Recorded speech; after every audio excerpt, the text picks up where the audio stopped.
जी अस्सलाम वालेकुम नाज़रीन, सत्सबरा के साथ मैं हूँ आपकी मेज़बान महविश चौधरी। यकीनन आप सब ठीक ठाक होंगे, खैरियत से होंगे, अपने प्यारों के साथ होंगे और अपनी खूबसूरत सुबह का आगाज़ कर चुके होंगे। आपकी सुबह को मज़ीद खूबसूरत, मज़ेदार और खुशगवार बनाने के लिए हम आपके साथ मौजूद हैं बहुत ही अहम मौजू के साथ, क्योंकि अपनी ज़िंदगी को बेहतर से बेहतर बनाना हर इंसान की ज़िम्मेदारी है और यकीनन हमें अपनी ज़िंदगी के लिए, अपनी फ़ैमिली के लिए, अपने मुआशरे के लिए और अपने मुल्क की तामीर और तरक्की के लिए कुछ बेहतर काम सर अंजाम देने चाहिए। तो बढ़ते हैं अपने आज के मौजू की जानिब, जिस पर आज हमने इन डिटेल बात करनी है, जिसकी अहमियत को उजागर करना है कि जदीद साइंसी, मुआशी और माशरती अलूम की जहाँ तक हम बात करते हैं तो कितना इससे जो कंसर्न है वो हमारे मुआशरे के लिए, हमारे जो मुआशरे का, कौम का हर फर्द है उसके लिए कितनी मुफीद साबित हो सकती है। तो आज इस पर इन डिटेल बात की जाएगी कि इसमें तालीम का कितना अहम रोल है। और जहाँ जदीद साइंसी अलूम की बात की जा रही है तो दौर हाज़िर में जहाँ टेक्नोलॉजी ने इतनी तरक्की की है तो उसके साथ साथ मुआशी तालीम जो है उसकी कितनी अवेयरनेस दी जा रही है, उसको कितना फ़रोग दिया जा रहा है। हमारी नौजवान नस्ल को अगर देखा जाए तो मुआशी अलूम से उनकी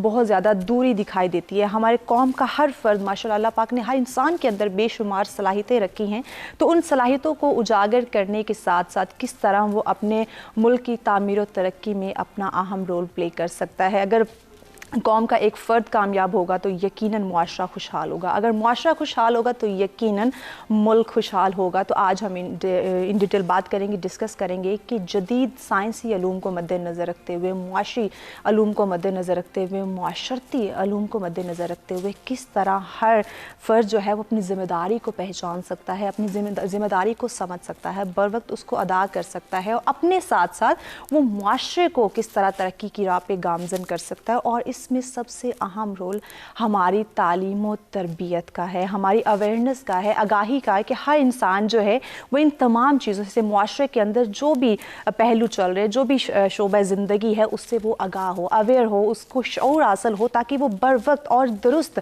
फ़ैसले ले सके। और इस फैसलों के लिए बहुत ज़्यादा ज़रूरी है कि वो हर चीज़ के बारे में उसको हावना हो, एक शऊर हो, वो जानता हो कि मुल्की हालात क्या कह रहे हैं, मुल्की तकाज़े क्या है, मुआशरे में क्या हलचल हो रही है, किस तरह उसने खुद को संवारना है, किस तरह उसने मुआशरे को खुशहाली की राह पे गामज़न करना है। तो इस पर आज इन डिटेल हम बात करेंगे। स्टूडियो में मेहमान हमारे साथ होंगे, उनका तारुफ करवाने से पहले हम बढ़ेंगे आज के वेदर की जानिब कि आज का मौसम हमें क्या इंडिकेट कर रहा है।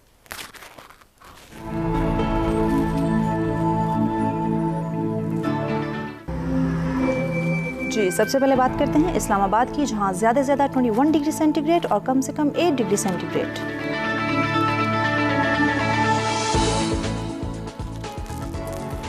जी बात करते हैं लाहौर की, जहां ज़्यादा से ज़्यादा 22 डिग्री सेंटीग्रेड और कम से कम 7 डिग्री सेंटीग्रेड। जी बात करते हैं कराची की, जहां ज़्यादा से ज़्यादा 29 डिग्री सेंटीग्रेड और कम से कम 14 डिग्री सेंटीग्रेड। रुक करते हैं पेशावर का, जहां ज़्यादा से ज़्यादा 21 डिग्री सेंटीग्रेड और कम से कम 6 डिग्री सेंटीग्रेड। जी बात हो जाए कुछ क्वेटा की, जहां ज़्यादा से ज़्यादा 16 डिग्री सेंटीग्रेड और कम से कम -2 डिग्री सेंटीग्रेड। जी रुक करते हैं गिलगित बल्तिस्तान का, जहां ज़्यादा से ज़्यादा 6 डिग्री सेंटीग्रेड और कम से कम -2 डिग्री सेंटीग्रेड। आखिर में बात करते हैं मुजफ्फराबाद की, जहां ज़्यादा से ज़्यादा 20 डिग्री सेंटीग्रेड और कम से कम 3 डिग्री सेंटीग्रेड रिकॉर्ड किया गया।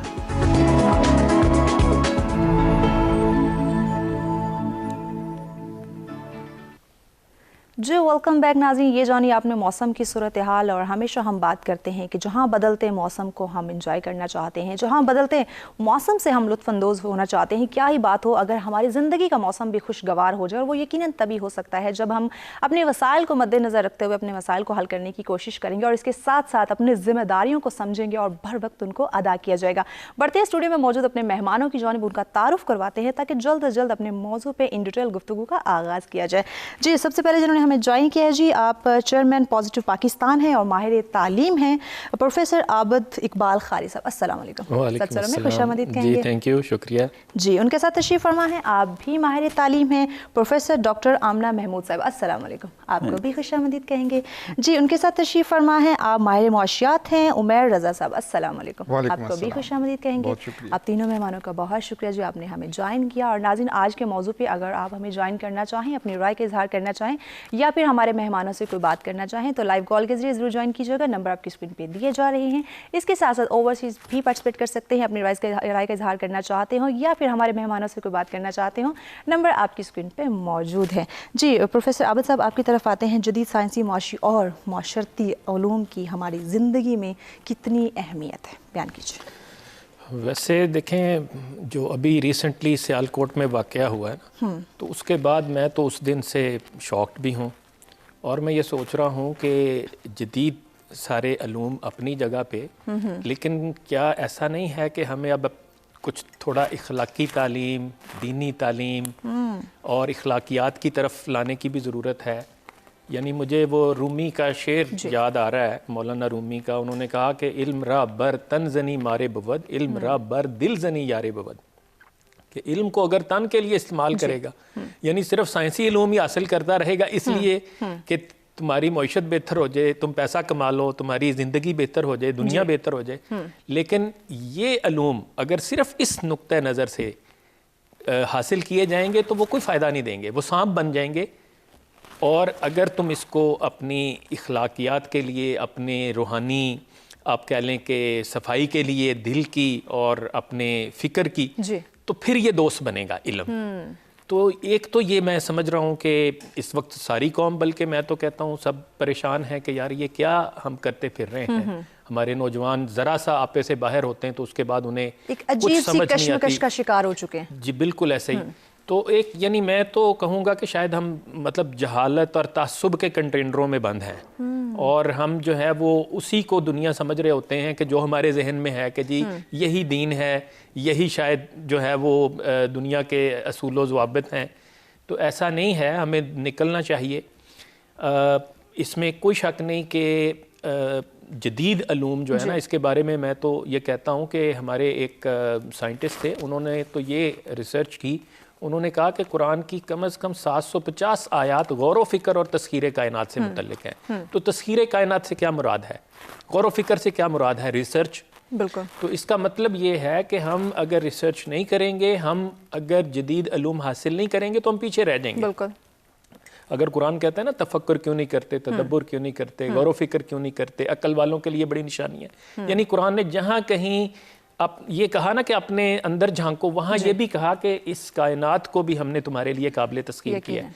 तो ये जो कायनात को तस्खीर करना है वो इसी से होता है कि आपने रिसर्च करनी होती है, आपने इल्म हासिल करना होता है। और आप पूरी इस्लाम हिस्ट्री उठा के, इंसानी तारीख उठा के देख लें, जो कौम जदीद अलूम में आगे बढ़ती जाएगी, ग्रेजुअली वो दुनिया के ऊपर जो है वो हुक्मरानी करने लग जाएगी। यानी एक वक्त आता है, ये एक तयशुदा असूल है, पूरी इंसानी तारीख उठा लें। जो कौम इल्म हासिल करेगी, वो चाहे मईशत का हो, वो चाहे नफ्सियात हो, वो चाहे जो है वो रूहानी इल्म हो, या वो किसी भी आप कह लें कि शोबे के हों। तो ये एक तो ये बात है। दूसरा ये है कि यानी इसमें जी यकीनन हम प्रोफेसर साहब आपकी बात को मज़ीद भी आगे बढ़ाएंगे। प्रोफेसर डॉक्टर आमना साहब, आपकी तरफ आते हैं। इस वक्त जदीद अलूम की तरफ हमारा बहुत ज़्यादा रुझान है, तो जिस तरह प्रोफेसर इकबाल साहब ने एक इखलाकियात की तरफ इशारा किया, तो क्या सिर्फ जो जदीद साइंसी और मुआशी और माशरती हम अलूम हासिल करें यही दौर हाज़िर के तकाज़े हैं, या फिर इखलाकियात की तालीम का होना भी बहुत ज़्यादा ज़रूरी है? शुक्रिया मुझे मौका देने का।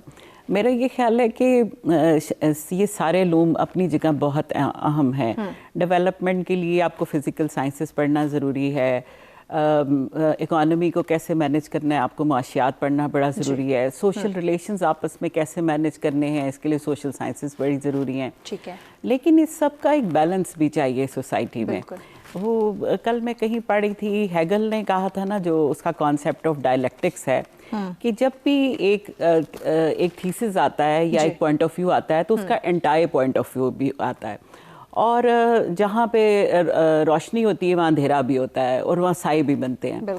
तो हमारी जो सोशल डिस्कोर्स है वो इस पे चलता रहता है। जो थीसिस है और एंटाई थीसिस है उसकी डिस्कशन चलती है और एक जनरेशन उससे कुछ ना कुछ निकालती है आफ्टर डिस्कोर्स, वो उसका कंक्लूजन या फाइंडिंग्स होती है और वो सिंथेसिस बन जाता है। सही। तो जो सोसाइटीज़ इसको ब्लॉक कर देती हैं ना, जो डिस्कोर्स को ब्लॉक कर देती हैं, डिस्कशन को ब्लॉक कर देती हैं, आइडियाज़ को डिस्कस नहीं करती हैं, वहाँ पे ये स्टेगनेशन आ जाती है जो प्रोफेसर साहब पॉइंट आउट कर रहे थे। देखिए अपनी जगह इस्लाम जो है वो एक दीन फितरत है, वो एक मोहब्बत और सलामती का दीन है, लेकिन क्या हम उसको वैसे एक्सरसाइज कर रहे हैं? क्या हम इसको फेस कर सकते हैं? कल हम इंडिया की बात करते थे कि देखिए वो माइनॉरिटीज़ का क्या हाल कर रहे हैं। बेशक हमारी माइनॉरिटीज़ महफूज हैं बाकी दुनिया के मुकाबले में, लेकिन एक छोटा सा वाक़या आपको इंटरनेशनल कम्युनिटी में शर्मिंदा कर देता है, इसलिए कि हमने सोसाइटी में वो डिस्कोर्स ओपन ही नहीं किया।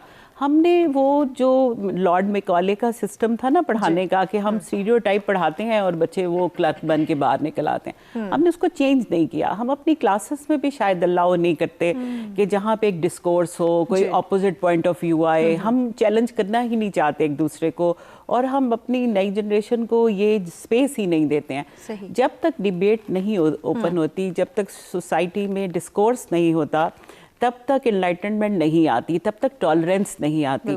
टॉलरेंस एक थोड़ा सा नेगेटिव वर्ड है, क्योंकि टॉलरेंस का मतलब ये है कि you are not good but I am tolerating.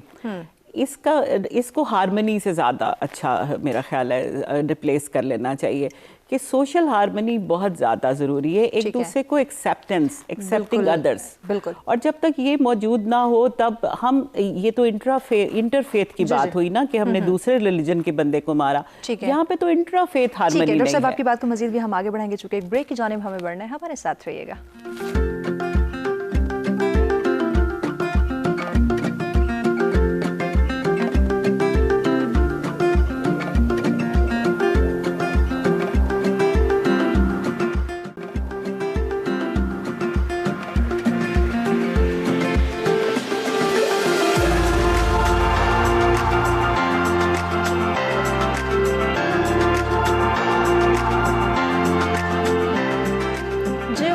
नाज़रीन, सर्च पर में एक दफ़ा फिर से आप तमाम देखने वालों को कहेंगे खुशामदीद। आज का हमारा मौजू जिस पर इन डिटेल गुफ्तगू का आगाज़ हो चुका है कि जदीद साइंसी, माशी और माशरती उलूम से हमानगी हमारे मुल्क के लिए कितनी मुफीद साबित हो सकती है। आज के टॉपिक पर अगर आप हमें ज्वाइन करना चाहें, अपनी राय का इजहार करना चाहें या फिर हमारे मेहमानों से कोई बात करना चाहें तो लाइव कॉल के जरिए ज़रूर ज्वाइन कीजिएगा। नंबर आपकी स्क्रीन पर दिए जा रहे हैं। जी उमर साहब, आपकी तरफ आते हैं, आपकी राय हम जानना चाहेंगे कि जदीद साइंसी, माशी और माशरती उलूम हमारे लिए किस हद तक मुफीद साबित हो सकती है। सबसे पहले तो बहुत शुक्रिया आपका इनवाइट करने का। मैं बात का आगाज़ करने से पहले थोड़ा बैकग्राउंड में लेके जाना चाहता हूँ कि अल्लाह ताला ने जब इंसान को बनाया तो उसको जो सबसे पहली चीज़ उसके अंदर जो इनकलकेट की, जो उसे सिखाई, वो इल्म था, और वो उस इल्म की बुनियाद के ऊपर उसे जो है वो एक बर्तरी मिली। और जब फरिश्तों के सामने अल्लाह ताला ने वो चैलेंज के लिए पेश किया कि बताओ इन चीज़ों के नाम, तो वो अपने दौर का एक जदीद इल्म था जिसके ऊपर फरिश्तों ने सजदा किया इंसान को, और उनके लिए वो एक लिमिट बन गया। तो इंसान का वजूद ही इल्म के ऊपर है, और इल्म की बुनियाद के ऊपर ही इंसान जो है वो ज़िंदा है, और इंसान ही इसी की वजह से यहाँ तक पहुँचा है। कोई और मखलूक़ात ऐसी डेवलपमेंट नहीं कर सकी, कोई ऐसी तरक्की नहीं कर सकी, कोई अपनी जनरेशन के लिए नहीं सोच सकी जो अल्लाह ताला ने इंसान को इल्म के ज़रिए से डेवलपमेंट का जो उसके लिए एक रास्ता बनाया है।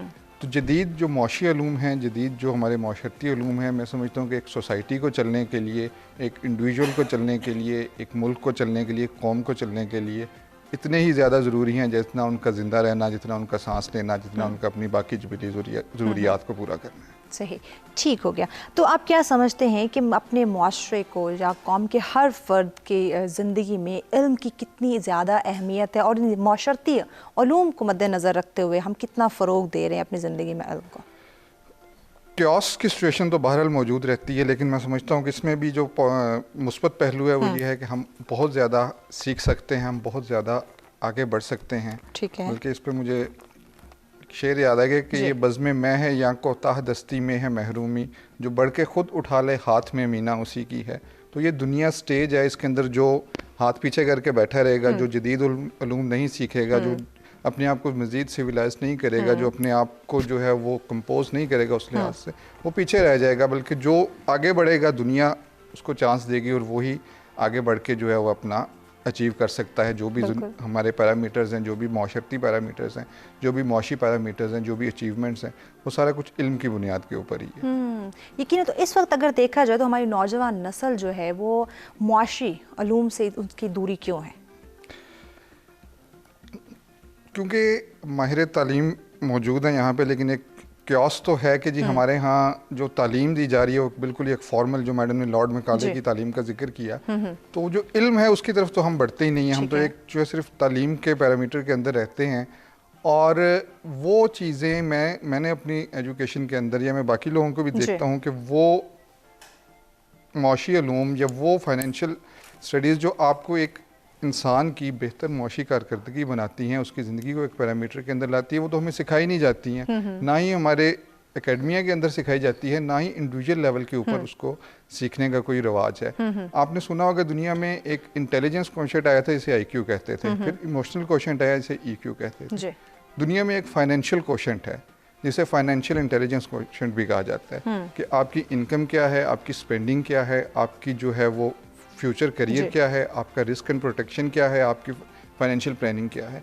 तो ये वो चीज़ें हैं कि एक बैलेंस क्रिएट करती है एक आम इंसान की ज़िंदगी में, कि उसने एक्स्ट्रावेजेंसेस की तरफ नहीं जाना है, उसने मौशी बैलेंस किस तरह से रखना है जिसकी, और एक इंडिविजुअल की ज़िंदगी में बैलेंस होगा, सोसाइटी की ज़िंदगी में बैलेंस होगा, वही फिर एक मुल्क कौम की ज़िंदगी के अंदर एक मौशी बैलेंस क्रिएट होगा। यकीनन बैलेंस क्रिएट करना बहुत ज़रूरी है। प्रोफेसर आबिद साहब, आपकी तरफ आते हैं, जदीद साइंसी, मौशी और माशरती उलूम में अगर जिद्दत पैदा कर दी जाए तो क्या दौर हाजिर के तमाम तकाज़े, तमाम ज़रूरियात पूरी हो सकती हैं? जी देखें, इसमें दोबारा से मैं उधर ही आऊँगा कि वो क्या कहते हैं, किसी शायर ने कहा कि आदमियत चीज़ है, कुछ इल्म है, कुछ और शय, लाख तोते को पढ़ाया पर वो हैवा ही रहा।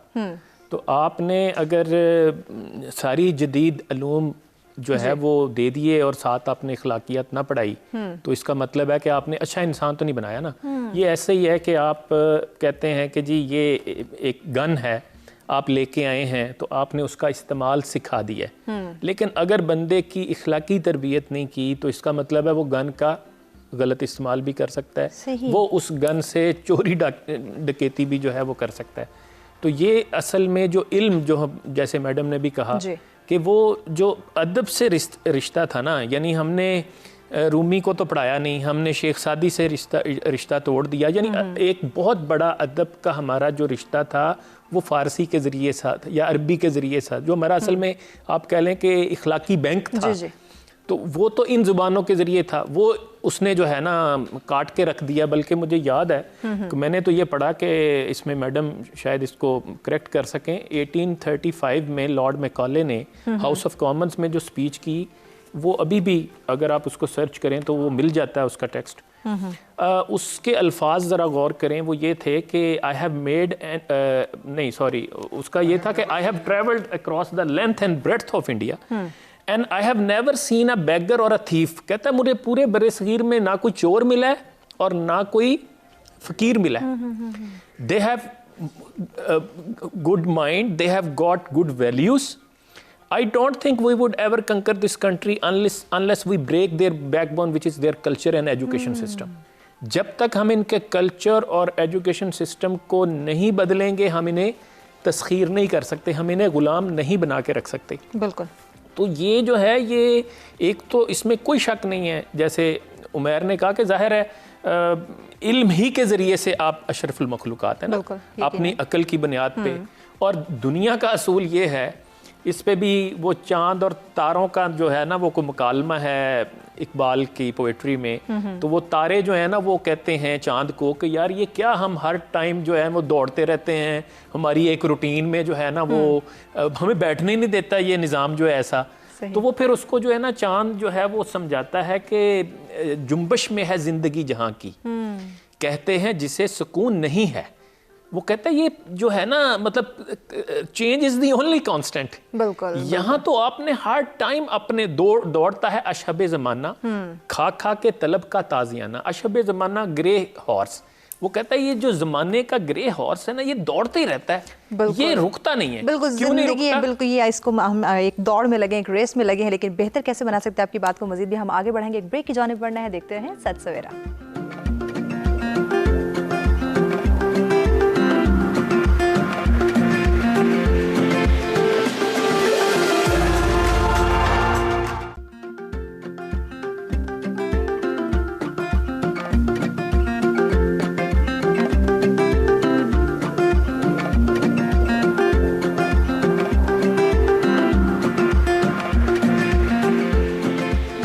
बैक नाज़रीन, सच में एक दफ़ा फिर से आप तमाम देखने वालों को कहेंगे खुशामदीद। आज का हमारा मौजूद जिस पर इन डिटेल गुफ्तगू की जा रही है कि जदीद साइंसी, माशी और माशरती अलूम में हमानगी हमारे मुल्क के लिए कितनी मुफीद साबित हो सकती है। आज के मौजू पर अगर आप हमें ज्वाइन करना चाहें, अपनी राय का इजहार करना चाहें या फिर हमारे मेहमानों से कोई बात करना चाहें तो लाइव कॉल के जरिए ज़रूर ज्वाइन कीजिएगा। नंबर आपकी स्क्रीन पर दिए जा रहे हैं। जी प्रोफेसर आबिद साहब, आपकी तरफ आते हैं। ब्रेक पर जाने से पहले आपसे बात की जा रही थी, आप अपनी बात कंप्लीट कीजिए। जी, मैं वो बात कर रहा था चांद और तारों का मुकालमा, तो उसके एंड पे फिर वो ये कहता है कि चलने वाले निकल गए हैं, जो ठहरे ज़रा कुचल गए हैं। इसका मतलब ये है कि आपको कॉन्स्टेंटली अपने आप को इम्प्रूव करना है, जदीद इल्म को आपने हासिल करना है और आपने इनोवेट करना है। यानी इस दुनिया की बड़ी ऑर्गेनाइजेशंस अब तो वो स्लोगन रखती हैं, इनोवेट और डाई। यानी अगर आप इनोवेट नहीं करेंगे तो आप मर जाएंगे। अब आप देखें हमारे यानी इस पिंडी इस्लामाबाद में टैक्सी कई सालों से चल रही है, लेकिन बिल्कुल बदल के रख दिया। ठीक है, पूरा वो खाने वही हैं, रेस्टोरेंट्स वही हैं, लेकिन उसने पूरा एक सिस्टम बदल के रख दिया। इनोवेशन लाए ना, मिसाल ले लें आप, मिसाल लें पोस्ट ऑफिस, स्टेट की आपके इदारे थे, लेकिन अब प्राइवेट सेक्टर जो है वो उन्हें आउट कम्पीट कर रहा है।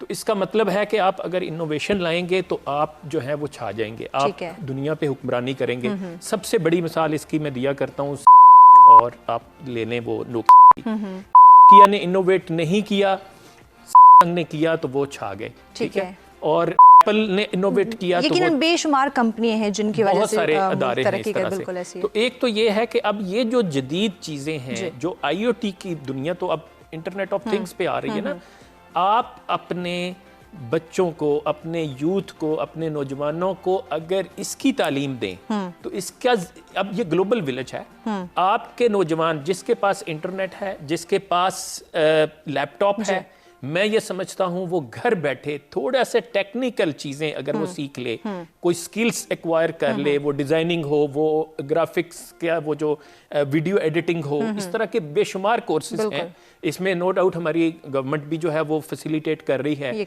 लेकिन अब नौजवान ये चाहते हैं कि बस हमें बैठे बैठाए कोई ऐसा तरीका मिल जाए कि हम जो है वो 1 घंटे काम करें और जनाब हम डॉलर्स आना शुरू हो जाए। नहीं, आपको पहले अपना होमवर्क करना होगा, आपको थोड़ा सा स्किल्स एक्वायर करना होंगी। और दुनिया में आप देखें हमारा पड़ोसी मुल्क है, वो उसके मतलब बहुत ज़्यादा जो है वो ज़र मुबादला इस सूरत में कमा रहा है कि उसके नौजवान जो हैं वो बाहर से फ्रीलांसिंग जिसको आप कहते हैं, उसके ज़रिए से आप दुनिया भर से, अब क्लाइंट्स ग्लोबल विलेज है ना, आप यहाँ से बैठे आप कनाडा में भी अपने क्लाइंट बना सकते हैं, आप अमेरिका में बना सकते हैं, आपके पास पूरी दुनिया है। अब तो मार्केट, आप चाहे पाकिस्तान के किसी दूर दराज गाँव में बैठे हैं, आपके पास अगर इंटरनेट है, आपके पास अगर लैपटॉप है, तो आप पूरी दुनिया में मार्केट कर सकते हैं, आप अपनी स्किल्स बेच सकते हैं, आप अपना वक्त बेच सकते हैं, अपनी सलाहियतों को उजागर करते हुए अपने आप को मनवा सकते हैं। इसके ऊपर मेरा ख्याल है हमें बहुत ज्यादा फोकस करने की जरूरत है। अगर हम अपने नौजवानों को ये तालीम दे सकें जदीद टेक्नोलॉजी वाली, तो इसका मतलब है कि आपके नौजवान, उनको रोजगार भी मिलेगा। बिल्कुल, और जो है फर्द खुशहाल होगा तो मुआशरा खुशहाल होगा, और यकीनन मुआशरा खुशहाल होगा तो हमारा मुल्क खुशहाल होगा। डॉक्टर साहब, आपकी तरफ आते हैं। जदीद तालीम और जहां हम सोशल साइंसेज के इल्म की बात कर रहे हैं, तो हमारे मुल्क में इसकी तालीम भी अलग अलग दी जा रही है, तो ये भी एक लम्हा फिक्रिया है, क्या कहते हैं आप? असल में रिसर्च के जो प्रोफेसर बात कर रहे थे कि जब तक आप इनोवेशन पे नहीं जाते तब तक आप डेवलपमेंट नहीं ला सकते। तो रिसर्च के बगैर तो कोई भी इल्म नहीं है। जो हमारे मुल्क में गैप है वो ये है कि हम रिसर्च के लिए फैसिलिटीज़ नहीं देते। इवन सोशल साइंसेस तो फिर भी आसान है कंपैरेटिवली रिसर्च, हालांकि उसके लिए भी बहुत पैरामीटर स्ट्रिक्ट हैं, आपको सच नहीं मिलता जो आप ढूंढना चाह रहे होते हैं। लेकिन मैं कई बच्चों से मिली जो कि इंजीनियर थे और कोरिया से और बाहर से यूरोप से डिग्री लेके आए थे। ठीक है। तो उन्होंने ये बताया कि हमें वो लैब्स ही नहीं मिलती, हमारे पास वो इक्विपमेंट ही नहीं है जो हम सीख के आए थे, और अगर इक्विपमेंट मौजूद है तो हमें वो केमिकल, हमें सब्सटेंस नहीं दिया जाता, वो कहती है कि बड़े एक्सपेंसिव हैं, तो इसलिए हम वहाँ पे स्टेगनेंट हो गए हैं। तो इससे बेहतर ये कि हम यहाँ से निकल जाएं और स्टीरियोटाइप पे चले जाते हैं। दूसरी जो हम अभी सब बात करें, देखिए इकोनॉमी जो है वो बहुत ज़्यादा मैटर करती है। इकोनॉमी सिर्फ day to day running finance का नाम नहीं होता, that is planning for economy. और इकोनॉमिक प्लानिंग में आपकी एजुकेशन ग्रोथ भी शामिल होती है। आपको ये देखना है कि आपने आइंदा 5 साल के लिए, फिर 10 साल के लिए, फिर 20 साल के लिए और फिर 50 साल के लिए क्या प्लान करना है कि आप अपनी जनरेशन्स को क्या पढ़ाएंगे। अभी मेरे 2-3 दिन पहले ऐड आया पंजाब पब्लिक सर्विस कमीशन का, उसमें बहुत ज़्यादा वैकेंसीज आई हुई थी लेक्चरर्स की ना। तो इसका मतलब है कि हम अपने कॉलेजेस में क्या तालीम देने जा रहे हैं। उसमें अगर आप अभी नेट पे खोल के देख लें तो एक भी इकोनॉमिक्स की वैकेंसी नहीं है। ठीक है, यानी आपने कॉलेजेस में वो कम्बिनेशन नहीं बनाए जिसमें बच्चा मजबूर हो जाए कि वो एक सब्जेक्ट इकोनॉमिक्स रखे। और आप अभी नाम ले लेंगे तो माशाल्लाह अभी स्मार्ट यंग बॉय हैं और इनकी कंट्रीब्यूशन है, लेकिन मेरी स्टेज के कितने सीनियर आपको इकोनॉमिस्ट मिलते हैं? आपको नहीं मिलते। जब आपको नहीं मिलते तो फिर आप IMF से बोरो करके लेके आते हैं। फिर आप दुनिया के लोगों को पूछते हैं, उनका इकोनॉमिक मॉडल ही डिफरेंट है। जैसे सर अभी बात कर रहे थे कि लॉर्ड मैकॉले का मॉडल वो टोटली डिफरेंट है, और यहाँ पे जो हमारे यहाँ सिस्टम था, यहाँ पे जिस वक्त अंग्रेज आया एक भी अनपढ़ नहीं था। अनपढ़ किसको कहते हैं? जो किताब नहीं पढ़ सकता ना। तो यहाँ पे लोकल लैंग्वेजेस में तालीम होती थी, हर कोई पढ़ सकता था। और वो जो ख्वातीन कहते हैं जी कभी स्कूल नहीं गई थी, उन्होंने भी गुलिस्तान और बोस्तान पढ़ी होती थी, उन्हें भी सादी और रूमी का पता होता था, और वो इकबाल के साथ उनका कंपैरिजन कर सकती थी। फिर वो जिस औलाद की तरबियत करती थी उनके अंदर ना सिर्फ रूहानियत होती थी बल्कि दुनियावी इल्म भी होते थे। तो रिसर्च जो है वो तो सिर्फ पहले से मौजूद चीज़ों को ढूंढने का नाम है, ठीक है, लेकिन पहले इल्म मौजूद होना चाहिए ना आपके पास सोसाइटी में। तो जब तक आप इसके लिए प्लान नहीं करते कि आपको माशी इल्म को माशरती इल्म के साथ कैसे मैच करना है, मतलब मैं तो पॉलिटिकल साइंस की प्रोफेसर हूँ, लेकिन आप बताइए कि कौन सी पॉलिटिक्स है जो इकोनॉमी के बगैर है? आप इंटरनेशनल पॉलिटिक्स को देखें, वो सारी पॉलिटिकल इकोनॉमी है। कॉलोनाइजेशन से शुरू करें। कॉलोनाइजेशन जो है बेसिकली एक इकोनॉमिक फिलॉसफी थी कि आपने दूसरों के रिसोर्सेज को कैसे कैप्चर करना है, but that was rooted through politics के पहले वहाँ कब्जा करो, फिर उनके रिसोर्सेज पे कब्जा हो जाएगा। तो अभी भी यही चल रहा है, अभी ये न्यू इंपीरियलिज्म चल रहा है। आप अपने बच्चों को इकोनॉमिक्स नहीं पढ़ाएंगे तो वो सोसाइटी के साथ मैच नहीं कर सकेंगे। और इवन आप देखिए कि बहुत ज़्यादा जो सोशल प्रॉब्लम है वो भी इकोनॉमी की वजह से। आपके घर में झगड़े क्यों होते हैं?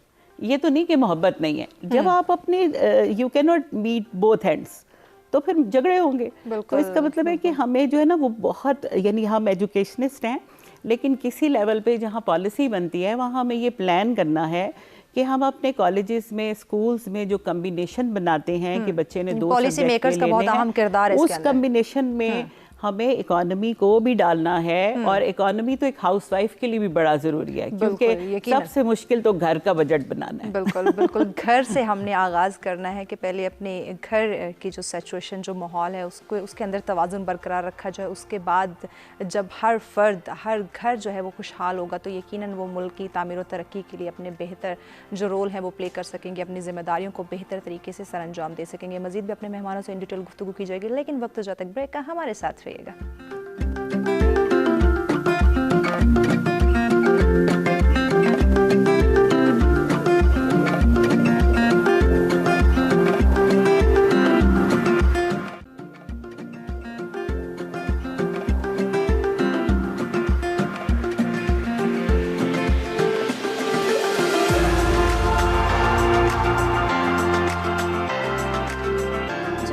नाज़रीन, सर में एक दफ़ा फिर से आप तमाम देखने वालों को कहेंगे खुशामदीद। आज का हमारा मौजूद जिस पर इन डिटेल गुफ्तगू की जा रही है कि जदीद साइंसी, मुआशी और मुआशरती उलूम से हमानगी पाकिस्तानी मुआशरे के लिए कितनी मुफीद साबित हो सकती है। इस पर डिस्कशन करने के लिए स्टूडियो में मेहमान हमारे साथ मौजूद हैं। प्रोफेसर आबद इकबाल साहब हमारे साथ हैं, प्रोफेसर डॉक्टर आमना महमूद साहब हमारे साथ हैं और उमैर रज़ा साहब हमारे साथ हैं। आप तीनों मेहमानों का शुक्रिया, आपने हमें ज्वाइन किया हुआ है।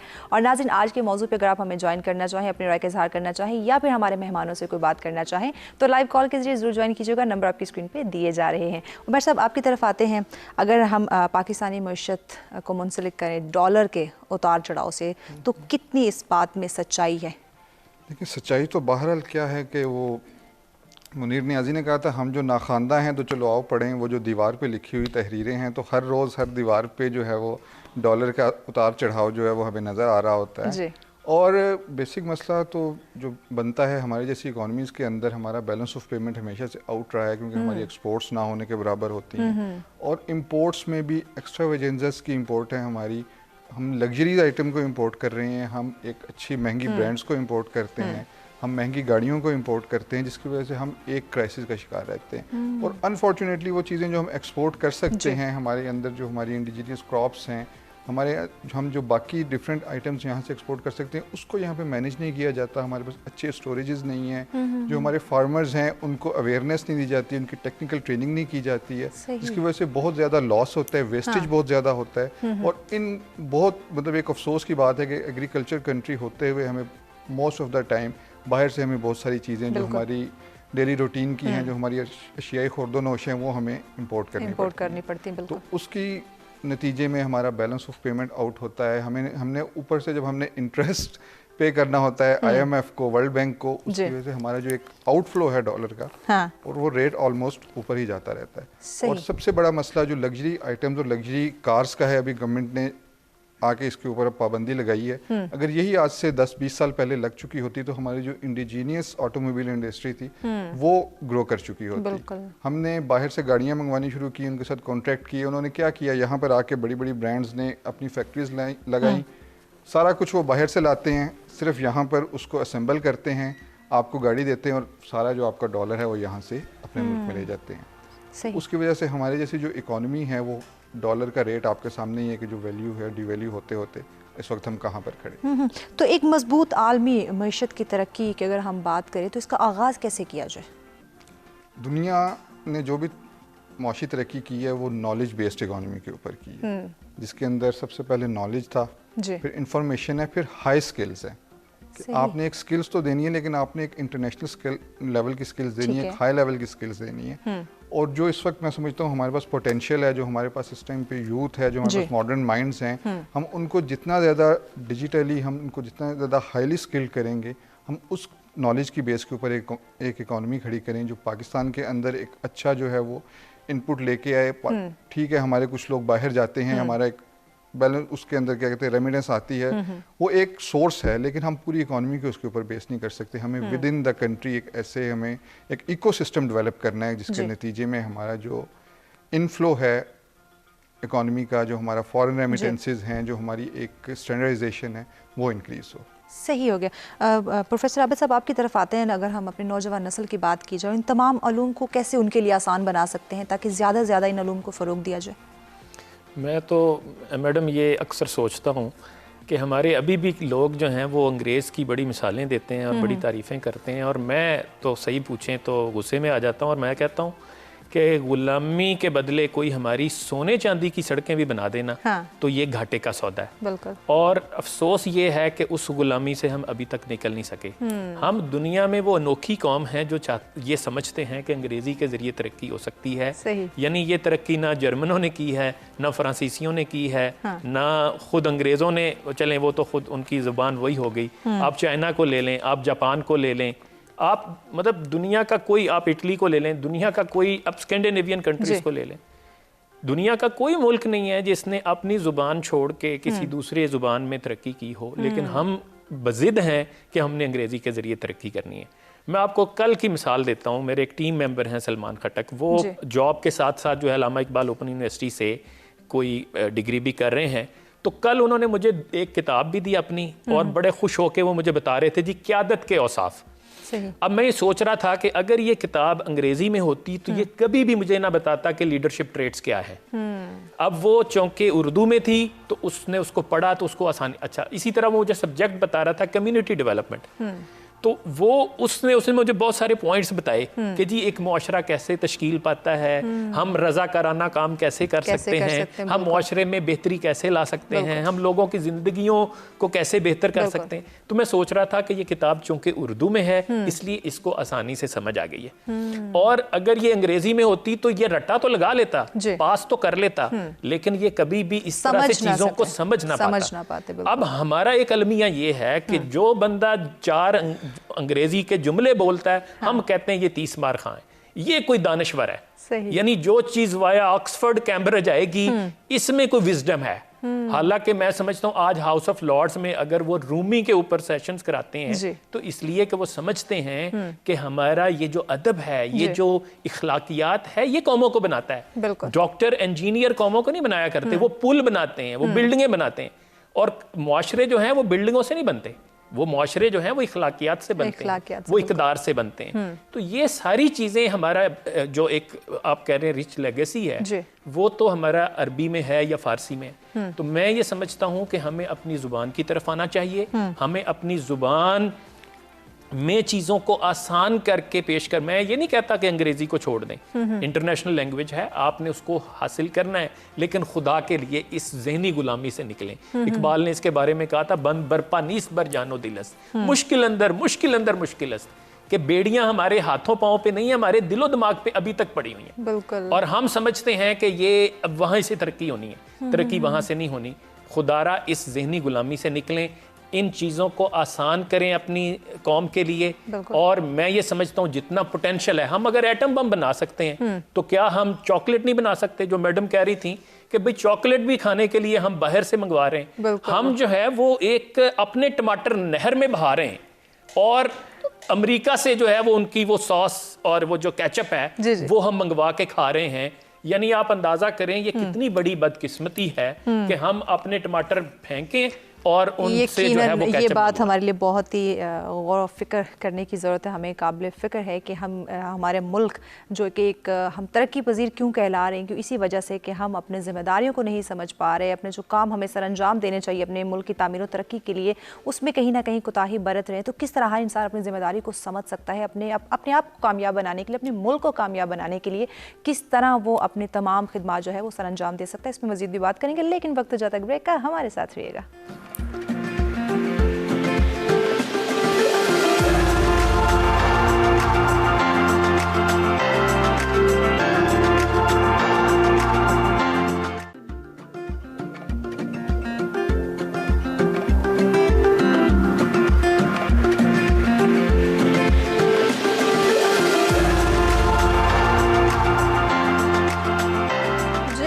नाज़रीन, सर में एक दफ़ा फिर से आप तमाम देखने वालों को कहेंगे खुशामदीद। आज का हमारा मौजूद पे इन डिटेल गुफ्तगू का आगाज़ जारी है कि जदीद साइंसी, मुआशी और मुआशरती अलूम से अमानगी पाकिस्तान के लिए कितनी मुफीद साबित हो सकती है। तो यकीनन आज का टॉपिक हमारे लिए बहुत ही गौर व फिक्र का हामिल है। इस पर अगर आप हमें ज्वाइन करना चाहें, अपनी राय का इजहार करना चाहें, या फिर हमारे मेहमानों से कोई बात करना चाहें तो लाइव कॉल के जरिए जरूर ज्वाइन कर सकते हैं। नंबर आपकी स्क्रीन पर दिए जा रहे हैं। जी डॉक्टर आमना साहब, आपकी तरफ आते हैं। कोई भी मुआशरा, कोई भी मुल्क जो है तब तक तरक्की नहीं कर सकता जब तक वो इल्म को अहमियत नहीं देता, इल्म की अहमियत को तस्लीम नहीं करता। जिस तरह डॉक्टर साहब ने एक बात की तरफ इशारा किया कि हम इन तमाम अलूम को कैसे समझेंगे जब तक हम अपनी एक ज़बान की कैद में हैं, क्या कहती हैं?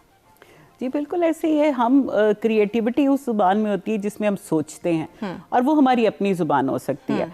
और आप देखिए कि जो प्रोफेसर बात कर रहे थे कि हर कौम ने अपनी ज़ुबान में तरक्की की, लेकिन मैं उससे आगे बात करना चाहती हूँ कि आप देखिए कि रीजनल लैंग्वेजेस में पढ़ाया जाता है। आपके पड़ोसी मुल्क में अंग्रेजी और रीजनल लैंग्वेज पढ़ाते हैं, बहुत सारी जगह पे हिंदी पढ़ाते ही नहीं है वो, इसलिए कि रीजनल लैंग्वेज, आप चले जाएं दुबई, आपको केरलाइट्स मिलते हैं, वो अपनी ज़ुबान में बात करते हैं, and they are very sharp in business, उन्होंने बिजनेस पढ़ा होता है।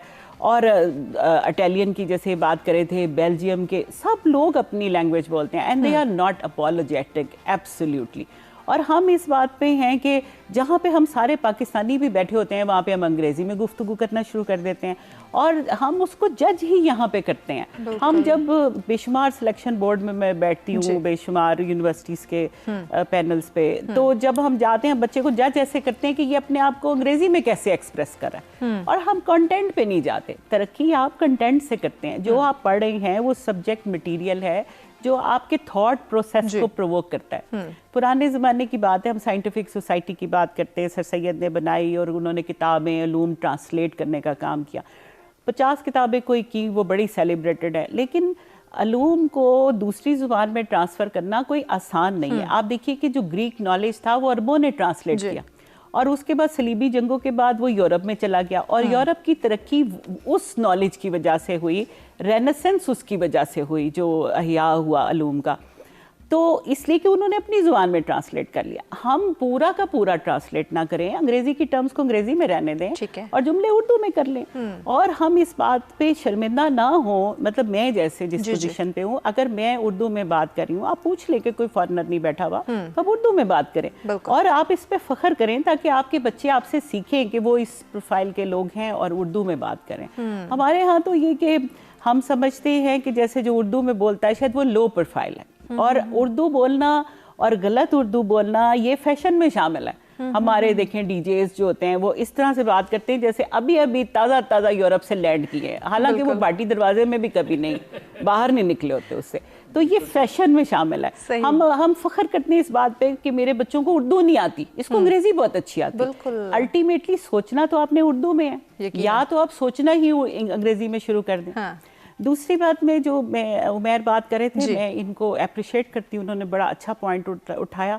जब हमने डेवलपमेंट के लिए प्लान करना शुरू किया तो हमने सोचा कि इंडस्ट्रियलाइजेशन शायद हमें फिर एग्रीकल्चर की ज़रूरत नहीं रहेगी। हालांकि जो सारी कॉलोनाइजेशन हुई थी वो इसलिए कि यूरोप इंडस्ट्रियलाइज कर गया था और उसके पास रॉ मटेरियल नहीं था।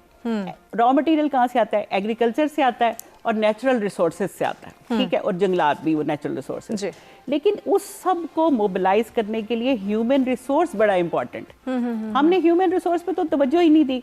हमारे पास स्किल्ड लेबर ही नहीं है। जो हम कहते हैं रेमिटेंसेस वहाँ से आते हैं, lowest level of remittances Pakistan के पास इसलिए आता है कि हमारी लेबर स्किल्ड लेबर ही नहीं है। उनका 2000-3000 दरम से 2000-3000 रियाल से ज़्यादा उनकी तनख्वाह ही नहीं है। हम कहते हैं हमारा डायस्पोरा पाकिस्तान को प्रोजेक्ट नहीं करता। आपका डायस्पोरा मजदूर है, उसकी आवाज कहाँ सुनी जाएगी? आप इंडियन डायस्पोरा को देखें कि they are establish, they are skilled, उनके बगैर उनका सिस्टम नहीं चलता। अभी आप देखिए अमेरिकन प्रेसिडेंसी को 14 बंदे डायरेक्ट इंडियन हैं, ठीक है, तो फिर वो डायस्पोरा इंडिया को सपोर्ट करेगा ना।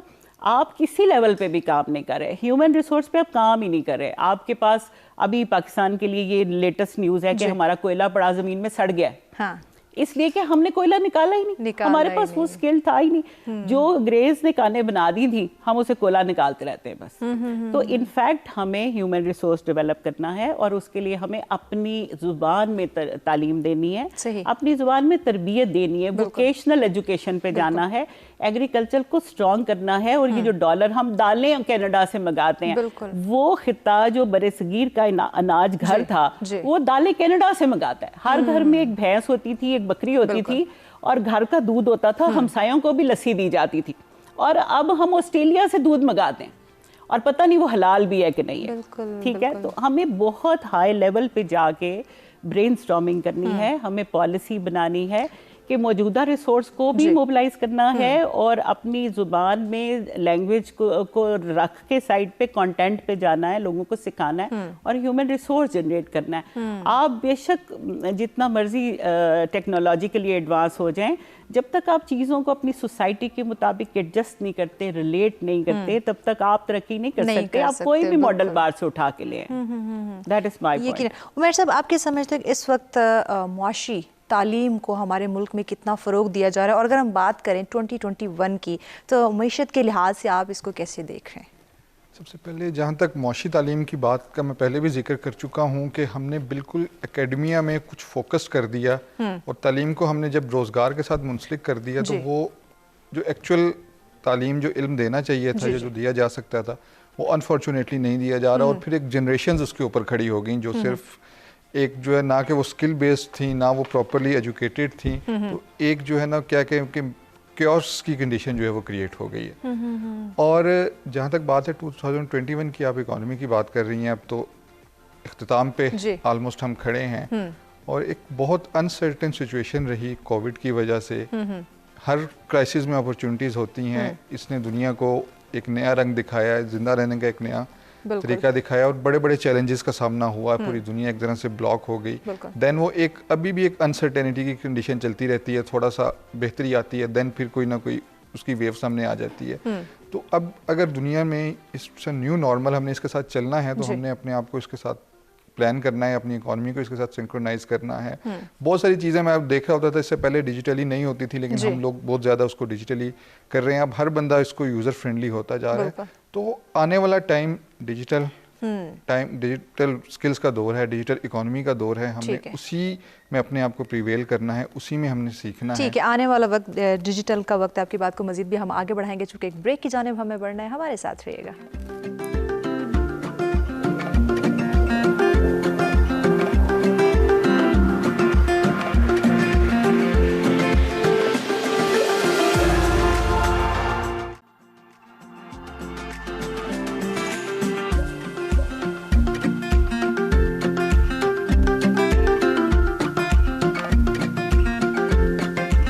वेलकम बैक नाज़रीन, सरसवर में एक दफ़ा फिर से आप तमाम देखने वालों को कहेंगे खुशामदीद। आज का हमारा मौजूद जिस पर इन डिटेल गुफ्तगू की जा रही थी कि जदीद साइंसी, मुआशी और माशरती उलूम से कंसर्न होने से हमारे पाकिस्तानी मुआशरे को कितना फ़ायदा हो सकता है, कितना मुफीद साबित हो सकता है। उमर साहब आपकी तरफ आते हैं, चूँकि टाइम शॉर्ट है, लास्ट सेगमेंट है। आप ब्रेक पे जाने से पहले गुफ्तगू कर रहे थे, तो आप अपनी बात कंप्लीट कर लीजिए। मैं ये कह रहा था कि हम एक डिजिटल इकोनॉमी जो है दुनिया में प्रिवेल करी और डिपेंड करती है इंटरकनेक्टिविटी के ऊपर। और जिस तरह से ग्लोबलाइजेशन बढ़ रही है और एक दुनिया के तमाम फासले मिट चुके हैं और अब दुनिया इंटरनेट ऑफ थिंग्स के ऊपर बहुत ज़्यादा आ चुकी है। और जो वो क्या था कि इकबाल का एक शेर था कि साइंस जो है वो है दिल के लिए मौत, मशीनों की हुकूमत, एहसास मुरव्वत को कुचल देते हैं आलात।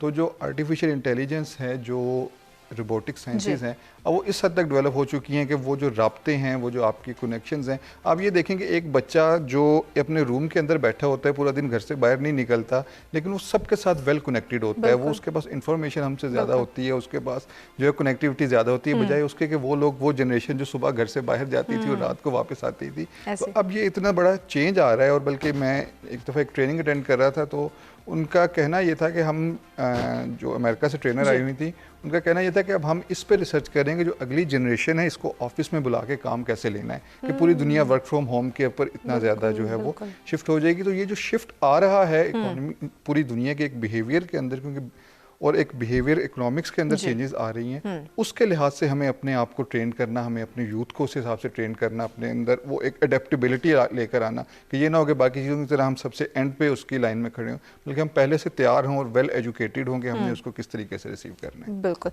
जी। डॉक्टर आबिद, प्रोफेसर आबिद साहब आपकी तरफ आते हैं। आज की पूरी गुफ्तगू को मद्देनजर रखते हुए आप क्या समझते हैं, किस तरह हम अपने इन तमाम उलूम में बेहतरी ला सकते हैं, आसानी पैदा कर सकते हैं, ताकि हमारे मुआशरे के लिए, हमारे जो कौम का हर फर्द है उसके लिए ये मुफीद साबित हो सके? मैं आखिर पे जो है ना बताना चाहूँगा, मेरे दोस्त अभी पिछले दिनों यूके से आए, तो उनकी वाइफ वहाँ पीएचडी कर रही हैं, तो वो 1 साल रह के आए, तो कहते जी मैं तो पे करके मैंने हाउस ऑफ लॉर्ड्स का विज़िट किया, हाउस ऑफ कॉमन मैंने उनके प्रोसीडिंग्स सुनी, मैं कैम्ब्रिज यूनिवर्सिटी गया, ऑक्सफोर्ड गया, यानी मैंने पूरा 1 साल जो है वो यूके को पढ़ने में लगाया, यानी पूरी सोसाइटी को पढ़ने में लगाया कि मैं देखूं कि ये लोग क्या हैं और ये लोग क्यों कर यहाँ पे पहुंचे हैं। तो कहता है जी मेरी जो कंक्लूजन है वो ये है, मैं समझता हूँ ये जो सियालकोट वाला वाकया भी है ना, उसके बाद मैं सोच रहा था कि इस हवाले से भी हम काश अपने अरबाब इख्तियार को बता सकें कि ये है सलूशन। अगर आपने इस तरह के सानेहात से बचना है और आपने मुआशी तौर पे मजबूत होना है या अपने नौजवान नस्ल को जो है वो सही राह पे लगाना है, तो ये सीखें। वो कहता है जी कि मैं उसमें बहुत सारी बुराइयां देखी यूके की सोसाइटी में, लेकिन 2 खूबियां ऐसी हैं कि जिनकी मैं तारीफ़ किए बगैर नहीं रह सकता, और मैं समझता हूँ कि ये इतनी बड़ी खूबियां हैं कि ये किसी भी कौम को गिरने नहीं दे सकती। अब उसमें पहली खूबी जो है वो उसने कहा जी rule of law and merit. सही। और फिर उसने मिसाल दी, उसने कहा कि एक बंदा जो है वो टैक्सी चला रहा है और उसमें एक खातून बैठी है जिसने शराब पी है और वो उसके नशे से धुत जो है बेहोश हो गई है, तो टैक्सी ड्राइवर को ये हिम्मत नहीं होगी कि वो उसको फिर भी हाथ लगा सके। वो पुलिस को बुलाएगा और पुलिस जो है वो उसको खातून को डील करेगी। यानी इस हद तक जो है वो एक दूसरे की रिस्पेक्ट है, एक इंसान की बहसियत इंसान रिस्पेक्ट है कि आपने कानून को हाथ में नहीं लेना और आपने दूसरे को जो है वो हाथ भी नहीं लगा सकते। और दूसरा उसने कहा कि जी उनकी जो एक बहुत बड़ी खूबी ये है कि उन्होंने यानी मुआशी तौर पे सपोर्ट करते हैं अपने हर शहरी को। बिल्कुल, अगर आप हुकूमत जो है वो स्टेट अगर रोजगार नहीं दे सकती तो वो उसको वजीफा देती है। सही। इसका मतलब है कि ये स्टेट की जिम्मेदारी है। अब आप देखें, अगर बंदे के पेट में कुछ नहीं है, भूखा है, आप उसे इखलाकियात की तालीम दे रहे हैं कि भी तुमने दूसरे इंसान को रिस्पेक्ट देनी है, तुमने चोरी नहीं करनी, तुमने झूठ नहीं बोलना, तुमने बददियानती नहीं करनी, तुमने रिश्वत नहीं लेनी, तो ये कैसे हो सकता है? मतलब मुश्किल हो जाता है ना। दीन तो खुद हमें बताता है कि आपका ईमान भी खतरे में पड़ जाता है जब आप गरीब होते हैं, जब आपके खाने में पेट में खाना नहीं होता। तो मैं ये समझता हूं कि ये दो चीजें अगर आप करें, स्टेट जो है वो आसान करे अलूम को, जदीद अलूम को, ताकि हमारे नौजवान जो हैं वो उसको उस नॉलेज को एक्वायर करें और उसके साथ साथ आप उन्हें मुआशी तौर पे इस्टेब्लिश करें, तो आपका मुआशरा जो है वो बेहतरी की तरफ गामजन हो सकता है। बिल्कुल जी। प्रोफेसर डॉक्टर आमना साहिबा, आप क्या समझती हैं, किस तरह जैसे स्टेट की बात हुई और कौम के हर फर्द की क्या जिम्मेदारी है कि वो अपनी जिम्मेदारी को समझे, बर वक्त अदा करे ताकि मुआशरे को खुशहाल बनाया जा सके? देखिए, मैं प्रोफेसर को सेकंड करती हूँ और आई बिलीव कि आप जब तक ग्रास रूट लेवल से अवेयरनेस नहीं लेके आते, जब तक आप लोगों को कॉन्शियस नहीं करते, और तब तक आप एक अच्छा माशरा नहीं बना सकते। एक अच्छा माशरा कौन सा है? जहाँ पे एक दूसरे की एक्सेप्टेंस है, किसी की बात समझी और सुनी जाती है, जहाँ पे हर एक के मज़हब का एहतराम है, जहाँ पे दूसरों के आइडियाज़ का एहतराम है और आप दूसरों को स्पेस देते हैं कि वो बात करें, वहाँ डायलॉग ओपन होता है। तो और उसके बाद डेवलपमेंट बाद में आती है। डेवलपमेंट तब आती है जब नॉलेज आगे बढ़ता है। और जो उमैर ने पहले बात की थी कि एजुकेशन जो है वो नहीं, हमें नॉलेज चाहिए। और आपने देखा कि कोविड पीरियड में वो इकोनॉमी सर्वाइव की जो कि नॉलेज बेस्ड इकोनॉमी थी। दुनिया में तरक्की वो करते हैं जो नॉलेज बेस्ड इकोनॉमीज होते हैं। तो हमें माशियात की तालीम भी बहुत ज़रूरी है और सोशल साइंसेस को इस तरह से पढ़ाना है कि वो हम एक कंड्यूसिव सोसाइटी पैदा कर सकें जिसमें हर एक की बात की रिस्पेक्ट हो, जिसमें हमें अलहदा से इथिक्स ना पढ़ानी पड़े, बल्कि इथिक्स जो हैं वो हमारी ज़िंदगी में शामिल हो। एक यूएन का प्रोजेक्ट था एजुकेशन फॉर जस्टिस, वो मैंने 3 साल किया और उन्होंने बाकायदा मॉड्यूल्स बनाए जिसमें उन्होंने ये बताया कि जी इथिक्स को सोसाइटी में कैसे रिलेट करता है। और वहाँ बैठ के हंसी आती थी कि ये कौमें हमें इथिक्स पढ़ा रही हैं जिन्होंने इंसानियत की तज़लील करने में, ethnicity, colour, caste, creed create करने में कोई कसर नहीं छोड़ी। अगर हम सिर्फ अपनी ज़मीन को देखें तो यहाँ पे मुख्तलिफ कौमें रहती हैं और वो सारी एक दूसरे के साथ हज़ारों साल से मिल के रहती थी, अभी भी रह सकती हैं। और उसके लिए भी हमारा एजुकेशन का जो निसाब है उसको चेंज करना है। डॉक्टर साहब, इसी में अपना आखिरी में कंक्लूड कर दीजिएगा हमारे नाज़रीन के लिए। मैं सिर्फ ये कंक्लूड करना चाहती हूँ कि हमें अपने लिहाज से तालीम देनी है, हमें किसी के बताने से नहीं देनी, हमें अपने मॉडल डेवलप करने हैं और उसके लिए हमें सबको बैठ के, हमारे पे ऑब्लिगेशन है कि हम जनरेशन बैठें ताकि हम अपनी नई जनरेशन को ट्रेन कर सकें। ठीक हो गया जी। उमैर साहब, लास्ट में आप क्या मैसेज देना चाहेंगे? लास्ट में बस मेरा शॉर्ट सा यही मैसेज है कि हमने जो एक सिस्टम हमारा डेवलप हो चुका है, हमारा एजुकेशन सिस्टम ऐसा डेवलप हो चुका है कि जो बच्चे को सोचने की बजाय उसकी सोच के ऊपर बाउंड्रीज लगाता है। एक बच्चा जब, मैं समझता हूँ कि स्कूल के अंदर जाता है उससे पहले उसके माइंड में बहुत सारे क्वेश्चंस होते हैं, उसकी एक बहुत ज़बरदस्त थॉट्स होती हैं, वो डिफरेंट चीज़ें देख रहा होता है, वो सोच रहा होता है। लेकिन मैं ऑब्जर्व करता हूँ कि थोड़े टाइम के बाद फिर वो पूछना छोड़ देता है और वो अपनी उसी सर्कल के अंदर रहता है। तो अपनी सोसाइटी को हमें इस तरीके से डेवलप करना चाहिए, खासतौर पे घरों के अंदर अपने बच्चों को टाइम देना चाहिए, उनके साथ क्वेश्चनिंग करनी चाहिए और कोशिश करनी चाहिए कि वो हमसे क्वेश्चन करें, बल्कि वो किसी और से ना पूछें, बल्कि वो उनकी जो एक सेटिस्फेक्शन है घर से उनकी तरबियत जो है वो बेहतर हो सके। जी प्रोफेसर साहब, आप लास्ट में क्या मैसेज देना चाहेंगे? जी, मैं सेकंड करूंगा इसकी बात को। मैं अक्सर सोचता हूँ कि यार ये गूगल हमने क्यों नहीं बनाया, याहू हम क्यों नहीं बना सकते भाई। बात यह है कि हमने तो सोच पे पाबंदियां लगा दी। हम अपने बच्चों को अप्रिशिएट करें, उनको रट्टे से निकालें, कॉपी पेस्ट से निकालें, उन्हें सोचने के ऊपर एप्रिशिएट करें और उनकी हौसला अफजाई करें। और वो जाहिर है वो अपनी जुबान में ही सोचेंगे तो फिर ख्वाब भी देखें, वो बड़े ख्वाब देखें। जी बहुत शुक्रिया। जी बहुत शुक्रिया मेहमानों का, आपने वक्त दिया। और यकीनन नाज़रीन, आज का जो हमारा मौजू था इसके लिए यही ज़रूरी है कि इन तमाम उलूम को समझने के लिए हमें अपने नौजवान नस्ल के लिए आसानियाँ पैदा करनी चाहिए, उनकी सलाहियतों को उजागर करने के लिए उनका साथ देना बहुत ज़्यादा ज़रूरी है ताकि अपने मुल्क की तामीर और तरक्की के लिए वो बेहतर काम सर अंजाम दे सके। अपनी जिम्मेदारियों को समझते हुए बर वक्त साथ उनको आदाब भी कर सके। खुश रहें, खुशियाँ बांटें, अपने प्यारों के साथ रहें और इसी के साथ मुझे दीजिए इजाज़त। अल्लाह ने के बाद।